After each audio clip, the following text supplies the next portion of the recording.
ঢাকা থেকে মাত্র 200 টাকা খরচ করে এই প্রাকৃতিক সৌন্দর্যের রাজ্যটা আমি খুঁজে বের করেছি।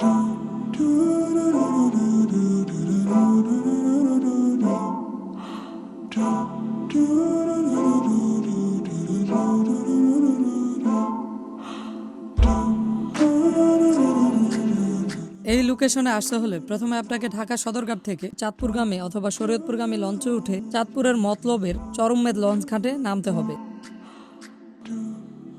শুরুর দিকে কিছুটা অ্যাডভেঞ্চারের মধ্যে দিয়ে আমার যেতে হয়। যতটা সহজ ভেবেছিলাম ততটা সহজ নয়। সাইকেল কাঁধে করে পানির মধ্য দিয়ে নেমে যেতে হয়। আর এই সামান্য কষ্ট করার পরে এরকম একটা ন্যাচারাল অ্যাস্থেটিক ভিউ আপনাকে স্বাগতম জানাবে।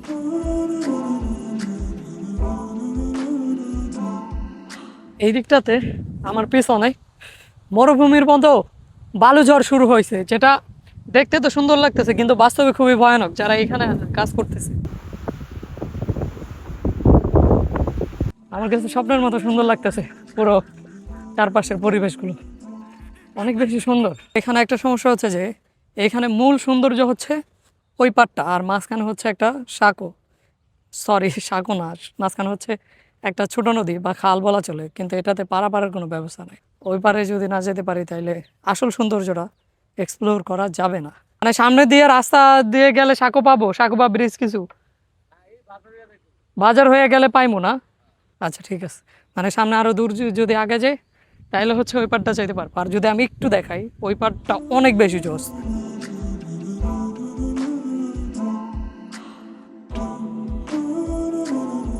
মানে এই রাস্তাটা নদী দেখা ঘুরে আসলাম, কিন্তু আসার পর দেখি এইখানেও আবার আরেকটা নদী, ছোট নদী।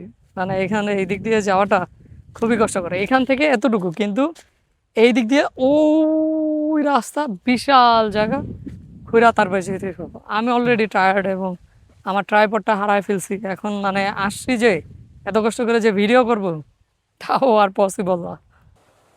আমি সাইকেলিং করতে করতে অনেক বেশি টায়ার্ড হয়ে গেছিলাম, ঘামাই গেছিলাম পুরা। কিন্তু ঠিক এক সময় দেখি এখানে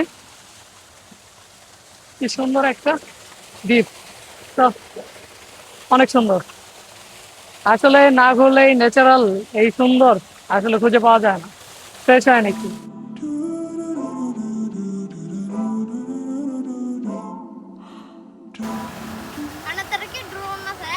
ড্রোন আছে ঢাকায়। অতঃপর সাইকেলিং করতে করতে এমন একটা জায়গায় চলে আসলাম যে এই রাস্তাটা ছিল অনেক বেশি জোস। এইখানের ন্যাচারাল ভিউ এবং এইখানের হাওয়া অনেক বেশি মুগ্ধ করবে আপনাকে। এইখানে কিছুক্ষণ বিশ্রাম নিয়ে যাব আসল গন্তব্যে।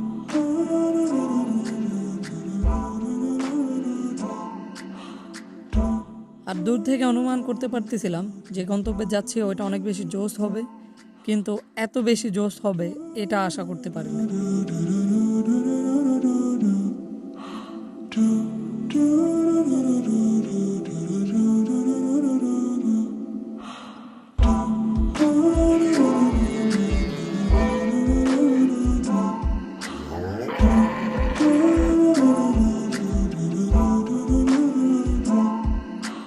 এইখানে যখন বসে এই ভিউগুলো দেখবেন তখন আপনার পয়সা পুরোপুরি উসুল হয়ে যাবে।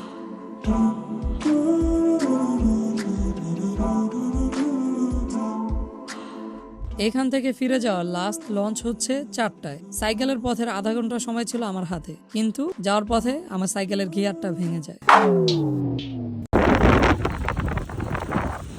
আর আমি যদি এই লঞ্চটা মিস করি তাহলে এই চরেই আমার থেকে যেতে হবে, বাসায় ফিরে যাওয়ার কোনো সুযোগ নেই। আমার এখন অনেকটা পথ বাকি, কিন্তু লঞ্চও ঘাটের কাছাকাছি চলে আসছে। আমি হাঁটতে পারতেছি না, কিন্তু এখন আমার দৌড়ানো ছাড়া কোনো উপায় নেই।